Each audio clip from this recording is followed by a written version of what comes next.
मुझे ये सब लिख कर रखना होगा, शायद कोई मुझ पर यकीन करे। अगर मैं गायब हो जाऊं तो कम से कम मेरे साथ क्या हुआ इसका कोई रिकॉर्ड रह जाएगा। मेरा नाम आर्थर रेन है, उम्र 42 साल। कुछ महीने पहले तक मैं वेस्ट वर्जीनिया के चार्ल्सटन में रहता था। एकदम आम सी जिंदगी जी रहा था। मैं एक बड़ी टेक कंपनी में काम करता था। नौकरी बहुत ग्लैमरस नहीं थी, लेकिन सब कुछ स्थिर था। रोज दफ्तर जाना, घर लौटकर अपनी बिल्ली को खाना खिलाना, बस यही दिनचर्या थी। जिंदगी शांत थी, जब तक कि एक दिन मैंने गलती से कुछ ऐसे फाइलें नहीं देख ली जिन्हें मुझे देखना ही नहीं चाहिए था। उस कंपनी के गुप्त काम इतने खतरनाक थे कि अगर सच सामने आ जाए तो लाखों जिंदगियां बर्बाद हो सकती थी। मैं चुप नहीं रह सका। मैंने रिपोर्ट करने का फैसला किया, लेकिन यह मेरी सबसे बड़ी गलती थी। एक हफ्ते के अंदर मुझे नौकरी से निकाल दिया गया और पूरा इंडस्ट्री मुझे ब्लैकलिस्ट कर दिया। अचानक पूरी स्टेट की कोई भी कंपनी मुझे रखने को तैयार नहीं थी।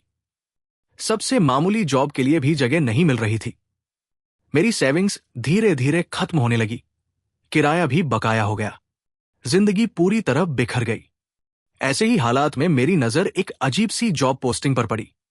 मोटेल को रात की शिफ्ट के लिए रिसेप्शनिस्ट चाहिए। टाइम रात 11 बजे से सुबह 7 बजे तक। पे $50 प्रति घंटा। कोई अनुभव जरूरी नहीं। यह सच होने के लिए बहुत अच्छा लग रहा था, लेकिन मेरे पास कोई चॉइस नहीं बची थी। मैंने नंबर डायल किया। फोन पर एक भारी खुरदुरी आवाज आई। उसने कहा, आज रात से ही काम शुरू कर सकता हूं। दिल में शक तो था, मगर मजबूरी थी। मैंने जाने का फैसला कर लिया। करीब 1 घंटे की ड्राइव के बाद मैं वहां पहुंचा। सूरज डूब चुका था, अंधेरा फैलने लगा था। मोटेल देखने में बहुत पुराना लग रहा था, जैसे पिछली सदी में बना हो। दीवारों की पेंटिंग उखड़ चुकी थी।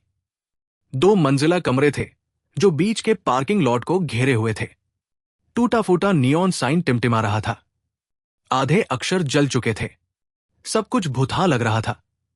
मैं कार से उतरा और ऑफिस के दरवाजे को खोला। अंदर घंटी बजी। कमरे में पुरानी सिगरेट की बदबू और सस्ती एयर फ्रेशनर की तेज गंध फैली थी। काउंटर के पीछे एक बूढ़ा आदमी बैठा था। उसके चेहरे पर गहरी झुर्रियां थी, आंखों में थकान और नफरत। उसने मेरी तरफ देखा और खरखराती आवाज में पूछा, क्या काम है तुम्हें? मैं हिचकिचाया, फिर बोला, मेरा नाम आर्थर रेन है। मैंने रात की शिफ्ट के लिए कॉल किया था। वो मुझे घूरता रहा, फिर बोला, तुम्हें पूरा यकीन है कि ये काम करना चाहते हो? मैंने सिर हिलाया। हां, तभी तो आया हूं। कुछ पल चुप रहा, फिर बोला, ठीक है, आज रात 11 बजे से शुरू। $50 प्रति घंटा, कैश मिलेगा। मैं हैरान था। इतनी अच्छी शर्तें? मैंने पूछा, कोई इंटरव्यू नहीं? वो पहली बार अखबार से नजर हटाकर बोला, तुम यहां आ गए हो, इंटरव्यू की जरूरत नहीं। बस कुछ बातें याद रखनी होंगी। नियम। उसने जेब से एक मुड़ा तोड़ा कागज निकाला और मेरी तरफ बढ़ाया। इन्हें याद कर लो। लिखना मत, किसी को बताना मत। नियम तोड़े तो तुम्हारा खेल खत्म, समझे? मैंने कागज लिया। हथेलियां ठंडी पड़ गई। हां, समझ गया। वो ठंडी आंखों से बोला, तो मिलते हैं रात 11 बजे। जब मैं कार में बैठा तो उस कागज को खोला। उस पर लिखा था, मोटेल की रात की शिफ्ट के नियम। 1. रात 11:15 पर नियॉन साइन बंद कर दो। सुबह 6:00 पर वापस ऑन करो। 2. अगर आइस मशीन के अंदर से दस्तक की आवाज आए, नजरअंदाज करो। रात 2 से 4 बजे तक मशीन मत खोलना। 3. रूम 237 हमेशा खाली रहेगा। अगर कोई पूछे तो कह देना रिनोवेशन चल रहा है। अगर वहां लाइट जले तो मत जाना। 4. रात के 10 पर फोन बजेगा, उठाना जरूरी है। कुछ मत बोलना। 66 सेकंड सुनकर फोन काट देना। 5. अगर कोई गेस्ट अपना नाम जॉन स्मिथ बताए तो उसे रूम 113 की चाबी दो। उसके चेहरे की तरफ मत देखना। 6. कभी कभी वेंडिंग मशीन से अजीब चीजें निकलेंगी, उन्हें तुरंत नष्ट कर दो। हाथ से मत छूना। 7. सुबह 5:55 पर स्टोर रूम में खुद को लॉक कर लेना। ठीक 5 मिनट अंदर रहो, चाहे कैसी भी आवाज आए बाहर मत आना। मैंने वो कागज पढ़ा और दिमाग सुन्न हो गया। क्या ये कोई मजाक है या सच में कुछ गड़बड़ है? लेकिन बूढ़े की आंखें मजाक नहीं कर रही थी। मैंने घड़ी देखी, लगभग 11 बजने वाले थे। गहरी सांस ली और दफ्तर में वापस गया। अब बूढ़ा गायब था। वहां एक थका हुआ नौजवान खड़ा था, आंखों के नीचे गहरे काले घेरे। उसने मुझे देखा और ठंडी आवाज में पूछा, तुम नए हो? मैंने सिर हिलाया। हां, आर्थर हूं। वो बुदबुदाया, गुड लक, और चला गया। मैंने जल्दी से पुकारा, रुको, पहली रात है, कोई टिप्स? वो दरवाजे पर ठहरा, पीछे मुड़े बिना बोला, बस, नियम मत तोड़ना, और गायब हो गया। मैं काउंटर पर बैठा, दिल तेज धड़क रहा था। बार बार घड़ी देख रहा था। रात 11:15 होते ही मैं बाहर गया और नियॉन साइन बंद कर दिया। पूरा पार्किंग लॉट अंधेरे में डूब गया। बस एक टिमटिमाता बल्ब रह गया, जिसके नीचे धुंध जैसी छाया हिल रही थी। दूर रूम 237 की तरफ मुझे कुछ हलचल दिखी, लेकिन जैसे ही गौर से देखा, कुछ नहीं। दिल जोर जोर से धड़क रहा था। मैं दफ्तर लौट आया। करीब 1 बजे एक कार आई। मेरी पहली बुकिंग थी। 20 से 22 साल का कपल उतरा, दोनों एक दूसरे से चिपके हुए, शायद छुपकर मिलने आए थे। मैंने मुस्कुराकर कहा, मोटेल में आपका स्वागत है, कैसे मदद करूं? लड़का हंसते हुए बोला, एक कमरा चाहिए, थोड़ा प्राइवेट वाला। समझ रहे हो? मैंने हल्की मुस्कान दी और चाबी उठाई। 215 सही रहेगा, एक रात के $65। मैं पेमेंट प्रोसेस कर रहा था, तभी लड़की ने भौहें सिकोड़ ली, चारों ओर देखते हुए बोली, ये जगह थोड़ी डरावनी लग रही है, जान। शायद हमें कहीं और जाना चाहिए। मेरे गले में अटकन सी हुई। अंदर ही अंदर मैंने दुआ की, मत जाओ, मुझे ये नौकरी चाहिए। लड़का हंस पड़ा, अरे छोड़ो भी, यहां तो बड़ा स्पेशल माहौल है, और दिन में तो सब अच्छा ही दिखता होगा, है ना भाई? उसने मेरी तरफ भौहें चढ़ाई। बिल्कुल, मैंने जल्दी से झूठ बोला। सुबह का पहाड़ी नजारा तो लाजवाब होता है, तुम्हें जरूर पसंद आएगा। मेरी बात से वो दोनों मान गए। वो अपने कमरे की तरफ चल पड़े। सीढ़ियों के कर्क कर्क की आवाज दूर होती गई। मैंने राहत की सांस ली। लगा कि नॉर्मल कस्टमर से डील करना इतना मुश्किल भी नहीं। शायद ये जॉब निभाई जा सकती है, पर मैंने बहुत जल्दी सोच लिया था।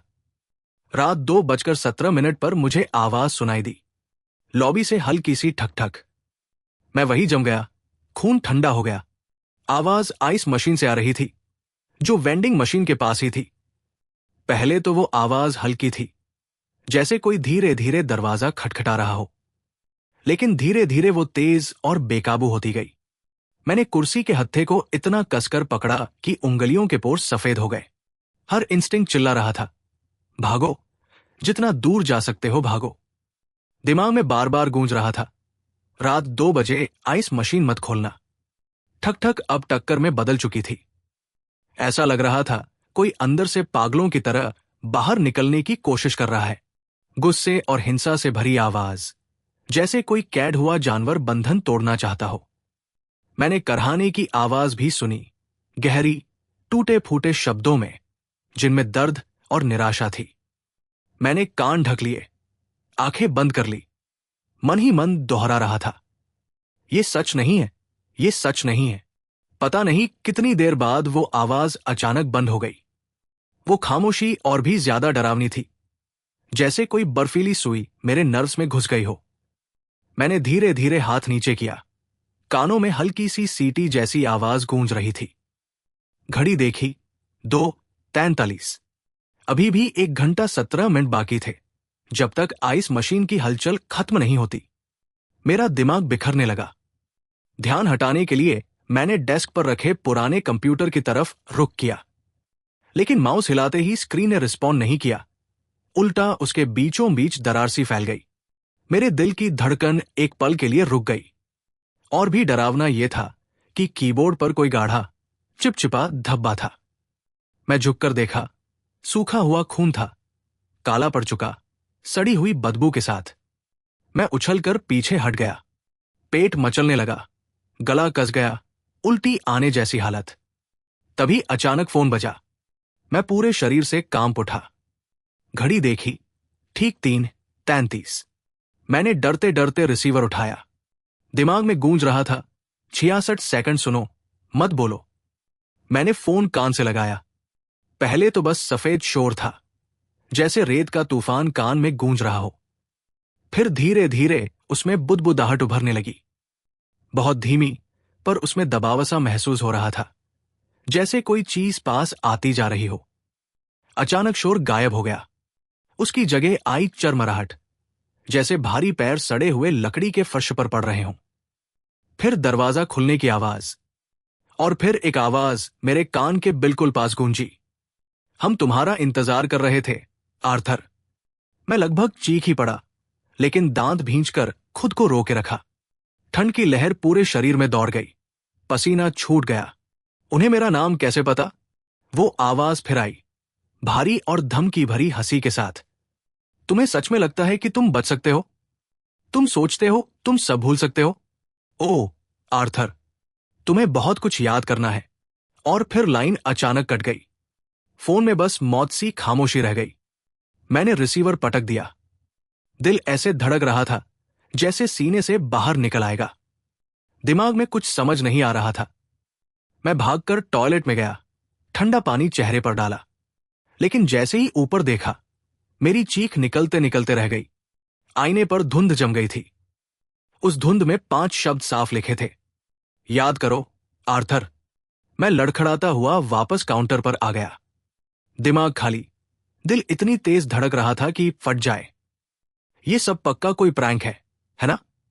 नए स्टाफ को डराने वाला मजाक।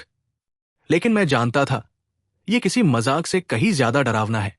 बाकी की रात डर और उलझन में खिंचती रही। हर मिनट, हर सेकंड बहुत लंबा लग रहा था। रात 4 पर एक आदमी आया, काले सूट में, सिर पर ऊंची टोपी। उसने भारी आवाज में नाम बताया, जॉन स्मिथ।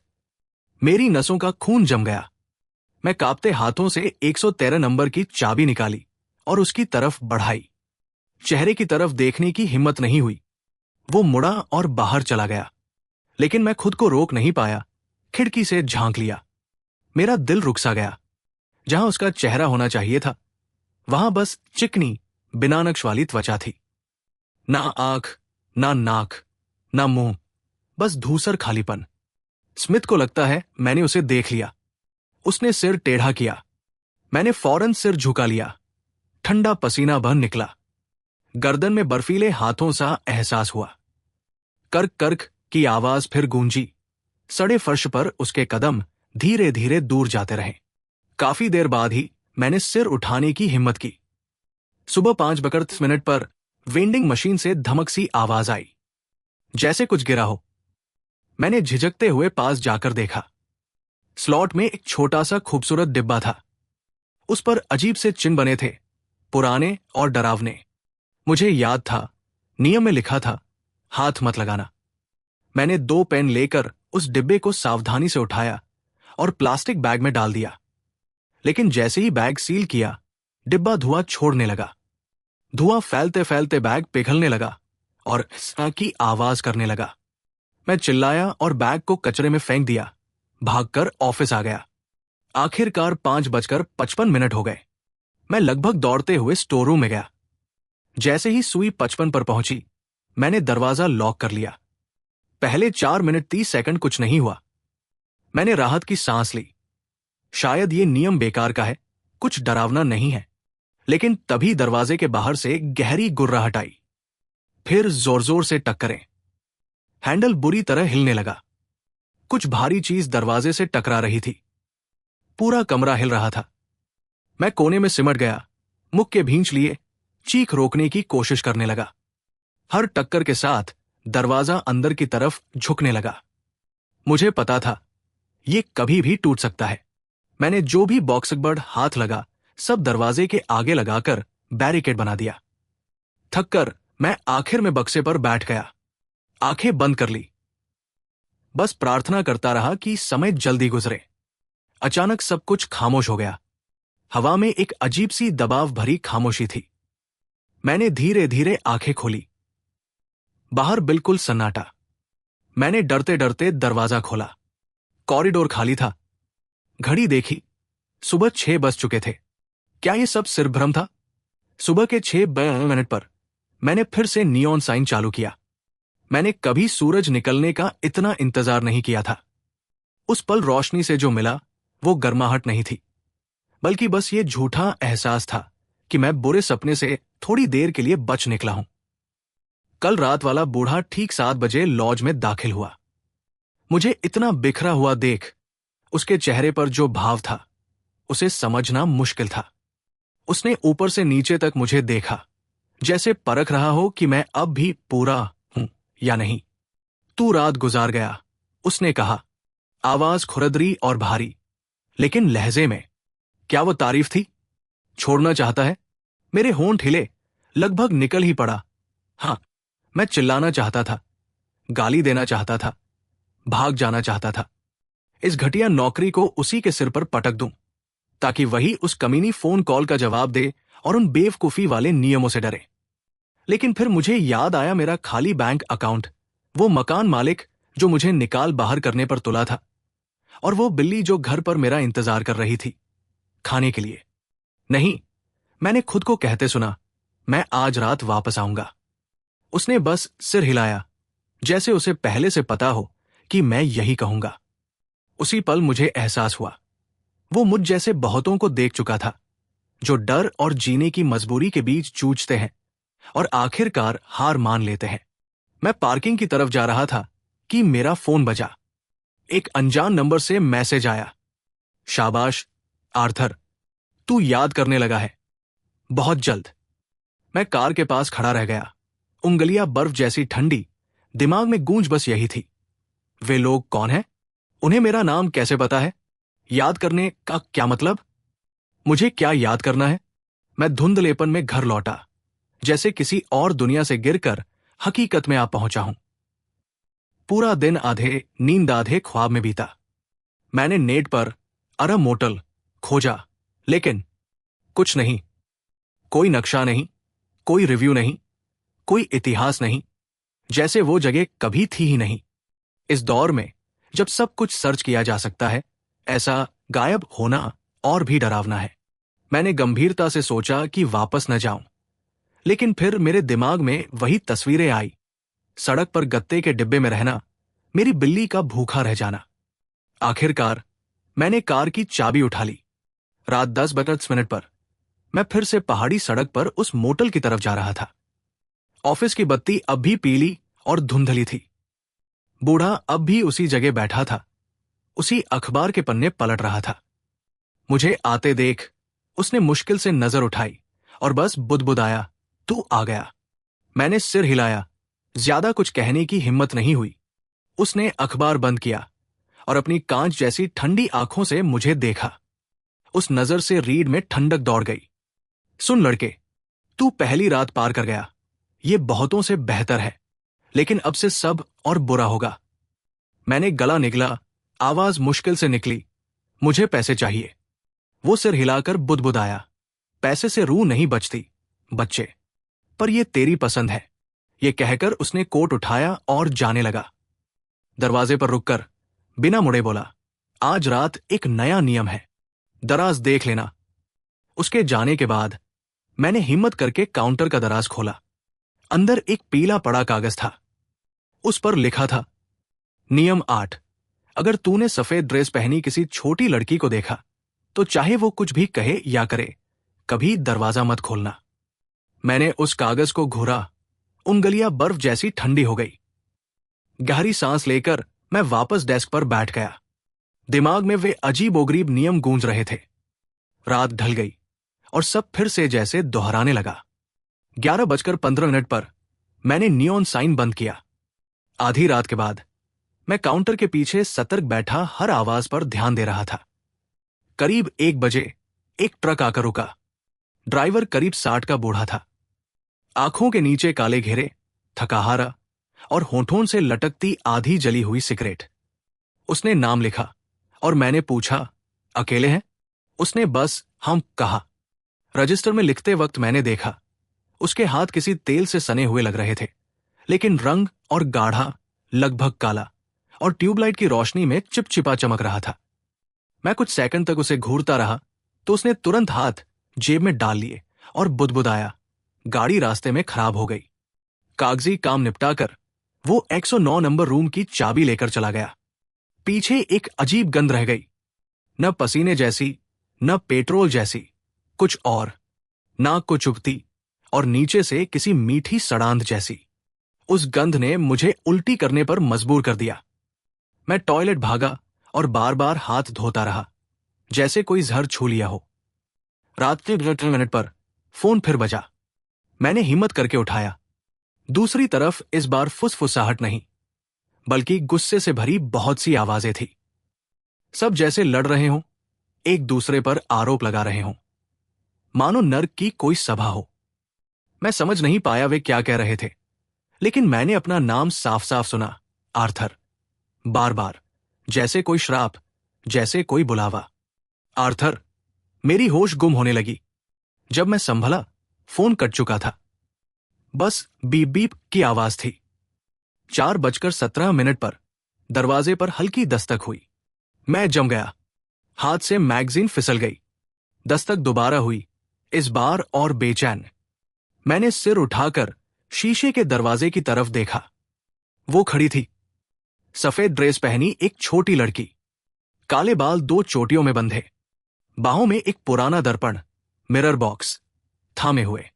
दर्पण पर धुंध छाई थी, मानो कोहरा। फ्रेम में गहरे लाल पत्थर जड़े थे, जो हल्की हल्की चमक रहे थे, जैसे अंधेरे में आंखें मुझे घूर रही हों। वो इतनी असली लग रही थी, इतनी बेबस।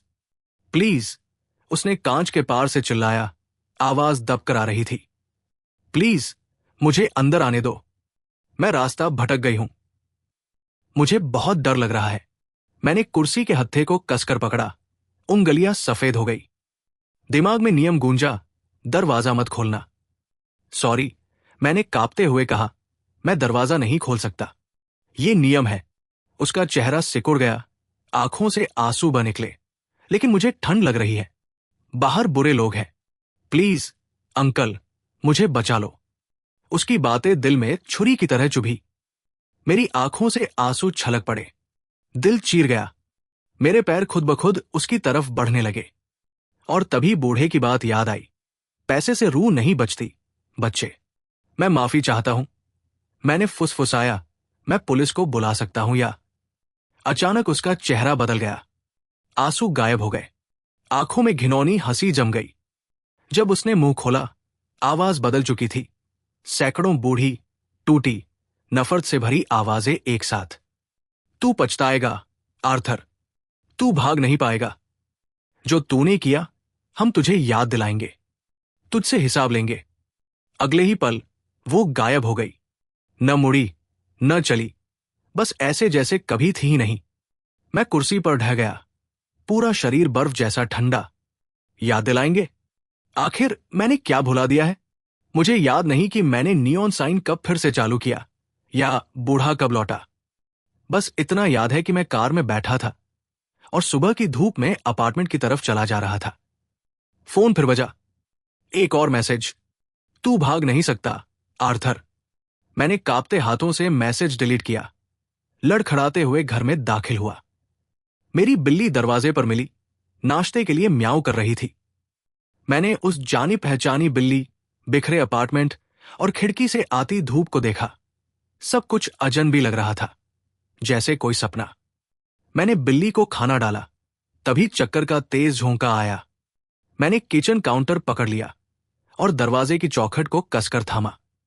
दिमाग में अचानक एक सफेद, क्लीन रूम, तेज एंटीसेप्टिक की गंध। सफेद कोट वाला आदमी झुककर धीरे से कह रहा था, मेमोरी सपरेशन सर्जरी सफल रही। मैंने झटके से आंखें खोली। फर्श पर गिरा पड़ा था, पसीने से भीगा हुआ। भ्रम? सपना? या वो यादें जिन्हें मुझसे छीना गया था? मेरी बिल्ली गुनगुना रही थी, जैसे कुछ हुआ ही न हो। मैंने उसे सहलाया, लेकिन दिमाग में तूफान मचा था। एक बात तय थी, मोटल, अरे मोटल सिर्फ डरावनी जगह नहीं है, उसका रिश्ता मुझसे, मेरी बीती जिंदगी से बहुत गहरा और रहस्यमय है। सुबह के 6 पर मैंने फिर से नियॉन साइन चालू किया। मैंने कभी सूरज निकलने का इतना इंतजार नहीं किया था। उस पल रोशनी से जो मिला वो गर्माहट नहीं थी, बल्कि बस ये झूठा एहसास था कि मैं बुरे सपने से थोड़ी देर के लिए बच निकला हूं। कल रात वाला बूढ़ा ठीक 7 बजे लॉज में दाखिल हुआ। मुझे इतना बिखरा हुआ देख उसके चेहरे पर जो भाव था उसे समझना मुश्किल था। उसने ऊपर से नीचे तक मुझे देखा, जैसे परख रहा हो कि मैं अब भी पूरा हूं या नहीं। तू रात गुजार गया, उसने कहा, आवाज खुरदरी और भारी, लेकिन लहजे में। क्या वो तारीफ थी? छोड़ना चाहता है? मेरे होंठ हिले, लगभग निकल ही पड़ा। हाँ, मैं चिल्लाना चाहता था, गाली देना चाहता था, भाग जाना चाहता था, इस घटिया नौकरी को उसी के सिर पर पटक दूं, ताकि वही उस कमीनी फोन कॉल का जवाब दे और उन बेवकूफी वाले नियमों से डरे। लेकिन फिर मुझे याद आया मेरा खाली बैंक अकाउंट, वो मकान मालिक जो मुझे निकाल बाहर करने पर तुला था, और वो बिल्ली जो घर पर मेरा इंतजार कर रही थी खाने के लिए। नहीं, मैंने खुद को कहते सुना, मैं आज रात वापस आऊंगा। उसने बस सिर हिलाया, जैसे उसे पहले से पता हो कि मैं यही कहूंगा। उसी पल मुझे एहसास हुआ वो मुझ जैसे बहुतों को देख चुका था, जो डर और जीने की मजबूरी के बीच जूझते हैं और आखिरकार हार मान लेते हैं। मैं पार्किंग की तरफ जा रहा था कि मेरा फोन बजा। एक अनजान नंबर से मैसेज आया, शाबाश आर्थर, तू याद करने लगा है, बहुत जल्द। मैं कार के पास खड़ा रह गया, उंगलियां बर्फ जैसी ठंडी, दिमाग में गूंज बस यही थी, वे लोग कौन हैं? उन्हें मेरा नाम कैसे पता है? याद करने का क्या मतलब? मुझे क्या याद करना है? मैं धुंधलेपन में घर लौटा, जैसे किसी और दुनिया से गिरकर हकीकत में आ पहुंचा हूं। पूरा दिन आधे नींद आधे ख्वाब में बीता। मैंने नेट पर अरब मोटल खोजा, लेकिन कुछ नहीं। कोई नक्शा नहीं, कोई रिव्यू नहीं, कोई इतिहास नहीं, जैसे वो जगह कभी थी ही नहीं। इस दौर में जब सब कुछ सर्च किया जा सकता है, ऐसा गायब होना और भी डरावना है। मैंने गंभीरता से सोचा कि वापस न जाऊं, लेकिन फिर मेरे दिमाग में वही तस्वीरें आई, सड़क पर गत्ते के डिब्बे में रहना, मेरी बिल्ली का भूखा रह जाना। आखिरकार मैंने कार की चाबी उठा ली। रात 10 पर मैं फिर से पहाड़ी सड़क पर उस मोटल की तरफ जा रहा था। ऑफिस की बत्ती अब भी पीली और धुंधली थी। बूढ़ा अब भी उसी जगह बैठा था, उसी अखबार के पन्ने पलट रहा था। मुझे आते देख उसने मुश्किल से नजर उठाई और बस बुदबुदाया, तू आ गया। मैंने सिर हिलाया, ज्यादा कुछ कहने की हिम्मत नहीं हुई। उसने अखबार बंद किया और अपनी कांच जैसी ठंडी आंखों से मुझे देखा। उस नजर से रीढ़ में ठंडक दौड़ गई। सुन लड़के, तू पहली रात पार कर गया, ये बहुतों से बेहतर है, लेकिन अब से सब और बुरा होगा। मैंने गला निगला, आवाज मुश्किल से निकली, मुझे पैसे चाहिए। वो सिर हिलाकर बुदबुदाया, पैसे से रूह नहीं बचती बच्चे, पर ये तेरी पसंद है। ये कहकर उसने कोट उठाया और जाने लगा। दरवाजे पर रुककर बिना मुड़े बोला, आज रात एक नया नियम है, दराज देख लेना। उसके जाने के बाद मैंने हिम्मत करके काउंटर का दराज खोला। अंदर एक पीला पड़ा कागज था। उस पर लिखा था, नियम 8, अगर तूने सफेद ड्रेस पहनी किसी छोटी लड़की को देखा तो चाहे वो कुछ भी कहे या करे, कभी दरवाजा मत खोलना। मैंने उस कागज को घूरा, उंगलियां बर्फ जैसी ठंडी हो गई। गहरी सांस लेकर मैं वापस डेस्क पर बैठ गया। दिमाग में वे अजीबोगरीब नियम गूंज रहे थे। रात ढल गई और सब फिर से जैसे दोहराने लगा। 11:15 पर मैंने नियॉन साइन बंद किया। आधी रात के बाद मैं काउंटर के पीछे सतर्क बैठा हर आवाज पर ध्यान दे रहा था। करीब 1 बजे एक ट्रक आकर रुका। ड्राइवर करीब 60 का बूढ़ा था। आंखों के नीचे काले घेरे, थकाहारा और होठों से लटकती आधी जली हुई सिगरेट। उसने नाम लिखा और मैंने पूछा, अकेले हैं? उसने बस हम कहा। रजिस्टर में लिखते वक्त मैंने देखा उसके हाथ किसी तेल से सने हुए लग रहे थे, लेकिन रंग और गाढ़ा लगभग काला, और ट्यूबलाइट की रोशनी में चिपचिपा चमक रहा था। मैं कुछ सेकंड तक उसे घूरता रहा तो उसने तुरंत हाथ जेब में डाल लिए और बुदबुदाया। गाड़ी रास्ते में खराब हो गई।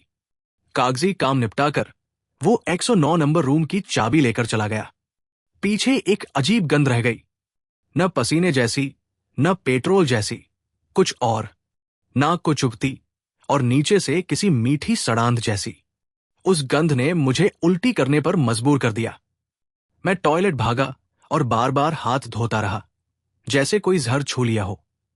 रात के 12 मिनट पर फोन फिर बजा। मैंने हिम्मत करके उठाया। दूसरी तरफ इस बार फुसफुसाहट नहीं, बल्कि गुस्से से भरी बहुत सी आवाजें थी।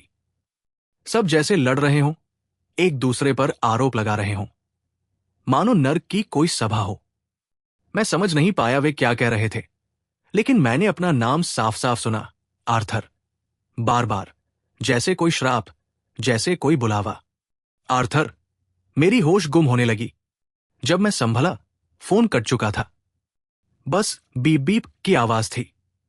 4:17 पर दरवाजे पर हल्की दस्तक हुई। मैं जम गया। हाथ से मैगजीन फिसल गई। दस्तक दोबारा हुई, इस बार और बेचैन। मैंने सिर उठाकर शीशे के दरवाजे की तरफ देखा। वो खड़ी थी, सफेद ड्रेस पहनी एक छोटी लड़की, काले बाल 2 चोटियों में बंधे, बाहों में एक पुराना दर्पण, मिरर बॉक्स थामे हुए। दर्पण पर धुंध छाई थी, मानो कोहरा। फ्रेम में गहरे लाल पत्थर जड़े थे, जो हल्की हल्की चमक रहे थे, जैसे अंधेरे में आंखें मुझे घूर रही हों। वो इतनी असली लग रही थी, इतनी बेबस। प्लीज, उसने कांच के पार से चिल्लाया, आवाज दबकर आ रही थी। प्लीज, मुझे अंदर आने दो। मैं रास्ता भटक गई हूं। मुझे बहुत डर लग रहा है। मैंने कुर्सी के हत्थे को कसकर पकड़ा। उंगलियां सफेद हो गई। दिमाग में नियम गूंजा, दरवाजा मत खोलना। सॉरी, मैंने कांपते हुए कहा, मैं दरवाजा नहीं खोल सकता। ये नियम है। उसका चेहरा सिकुड़ गया, आंखों से आंसू बह निकले। लेकिन मुझे ठंड लग रही है। बाहर बुरे लोग हैं। प्लीज, अंकल, मुझे बचा लो। उसकी बातें दिल में छुरी की तरह चुभी। मेरी आंखों से आंसू छलक पड़े। दिल चीर गया। मेरे पैर खुद ब खुद उसकी तरफ बढ़ने लगे। और तभी बूढ़े की बात याद आई। पैसे से रूह नहीं बचती, बच्चे। मैं माफी चाहता हूं। मैंने फुसफुसाया, मैं पुलिस को बुला सकता हूं या। अचानक उसका चेहरा बदल गया। आंसू गायब हो गए। आंखों में घिनौनी हंसी जम गई। जब उसने मुंह खोला, आवाज बदल चुकी थी। सैकड़ों बूढ़ी, टूटी, नफरत से भरी आवाजें एक साथ। तू पछताएगा, आर्थर। तू भाग नहीं पाएगा। जो तूने किया, हम तुझे याद दिलाएंगे। तुझसे हिसाब लेंगे। अगले ही पल वो गायब हो गई। न मुड़ी, न चली, बस ऐसे जैसे कभी थी ही नहीं। मैं कुर्सी पर ढह गया, पूरा शरीर बर्फ जैसा ठंडा। याद दिलाएंगे? आखिर मैंने क्या भुला दिया है? मुझे याद नहीं कि मैंने नियॉन साइन कब फिर से चालू किया, या बूढ़ा कब लौटा। बस इतना याद है कि मैं कार में बैठा था और सुबह की धूप में अपार्टमेंट की तरफ चला जा रहा था। फोन फिर बजा। एक और मैसेज। तू भाग नहीं सकता, आर्थर। मैंने कांपते हाथों से मैसेज डिलीट किया। लड़खड़ाते हुए घर में दाखिल हुआ। मेरी बिल्ली दरवाजे पर मिली, नाश्ते के लिए म्याऊं कर रही थी। मैंने उस जानी पहचानी बिल्ली, बिखरे अपार्टमेंट और खिड़की से आती धूप को देखा। सब कुछ अजनबी लग रहा था, जैसे कोई सपना। मैंने बिल्ली को खाना डाला, तभी चक्कर का तेज झोंका आया। मैंने किचन काउंटर पकड़ लिया और दरवाजे की चौखट को कसकर थामा। दिमाग में अचानक एक सफेद, क्लीन रूम, तेज एंटीसेप्टिक की गंध। सफेद कोट वाला आदमी झुककर धीरे से कह रहा था, मेमोरी सप्रेशन सर्जरी सफल रही। मैंने झटके से आंखें खोली। फर्श पर गिरा पड़ा था, पसीने से भीगा हुआ। भ्रम? सपना? या वो यादें जिन्हें मुझसे छीना गया था? मेरी बिल्ली गुनगुना रही थी, जैसे कुछ हुआ ही न हो। मैंने उसे सहलाया, लेकिन दिमाग में तूफान मचा था। एक बात तय थी, मोटल, अरे मोटल सिर्फ डरावनी जगह नहीं है। उसका रिश्ता मुझसे, मेरी बीती जिंदगी से, बहुत गहरा और रहस्यमय है। मैं फिर से उस होटल में लौट आया। पता नहीं ये जिद थी, डर था या कोई अदृश्य खिंचाव, लेकिन मैं आ ही गया। ऑफिस की मेज पर फिर एक नया कागज पड़ा था। नियम 10, अगर नाइट शिफ्ट के दौरान तुम्हें खुद को पार्किंग में खड़ा देखो तो तुरंत सारी लाइट बंद कर दो और पीछे वाले कमरे में छुप जाओ। आवाज मत करना, पास मत जाना। मैंने उस पर्ची को कसकर पकड़ा, कुछ देर खड़ा रहा, दिमाग गूंजने लगा। अचानक बहुत घुटन सी हुई।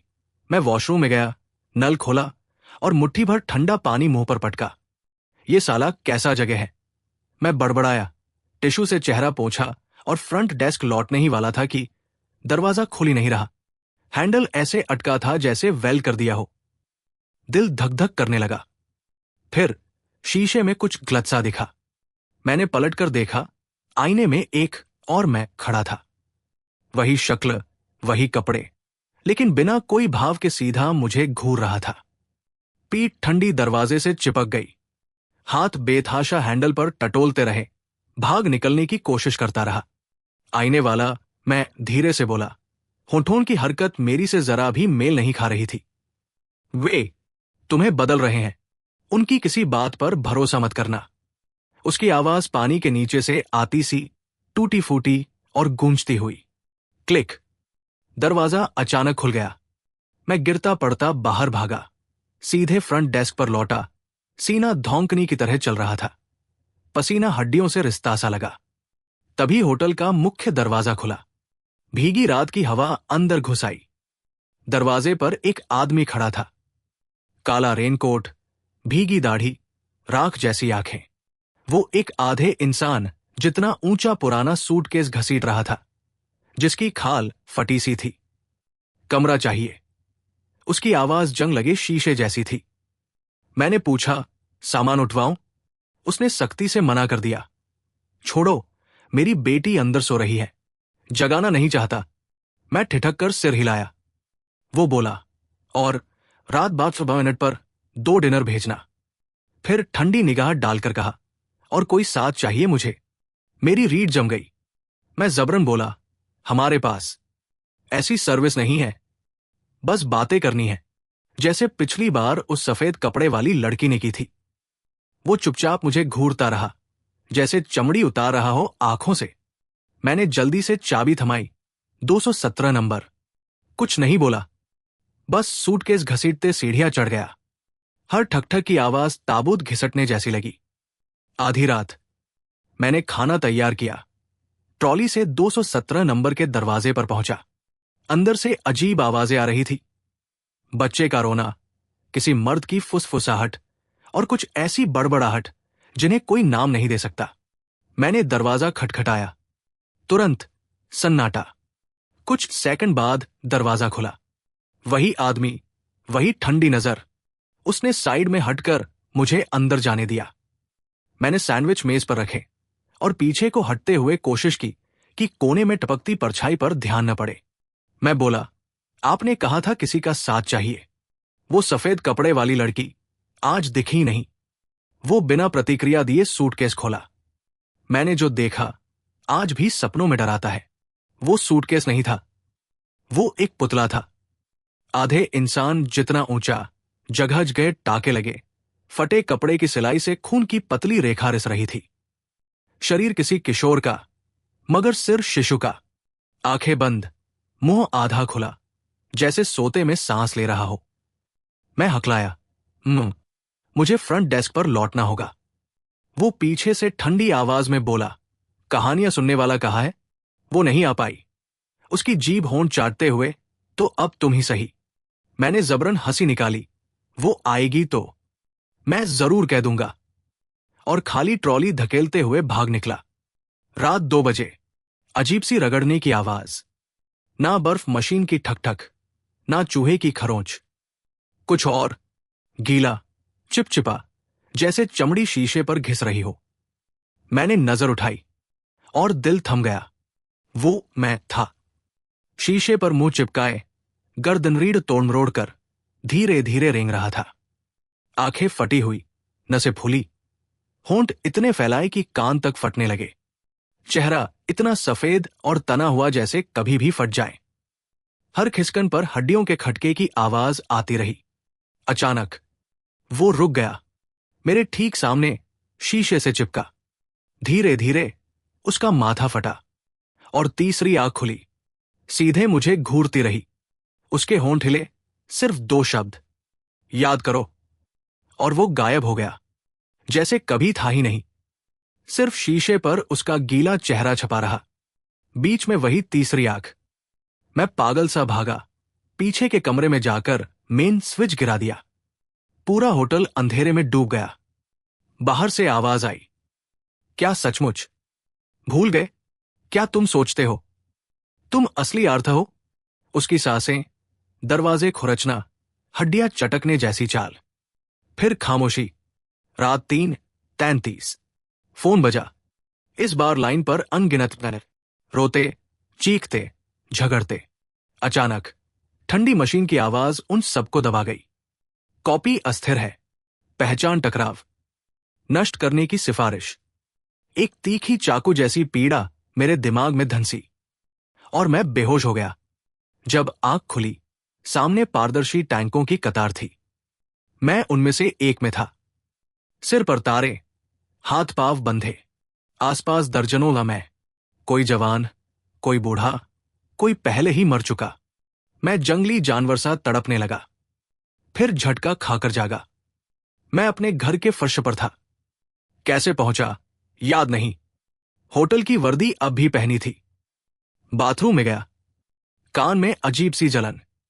आईने में खुद को देखा, थका, डरा, अजनबी। मेरे कान पर एक कागजी टैग ठोंका हुआ था, लिखा था थमो 17। मैंने खींचना चाहा, पर जैसे चमड़ी ही उखड़ने लगे। दर्द से बेहोश होते होते बचा। जमीन पर गिर पड़ा। बिल्ली आकर मेरी टांग से रगड़ खाती रही, गुनगुनाती रही। और मैं अब हकीकत और वहम का फर्क पहचान ही नहीं पा रहा था।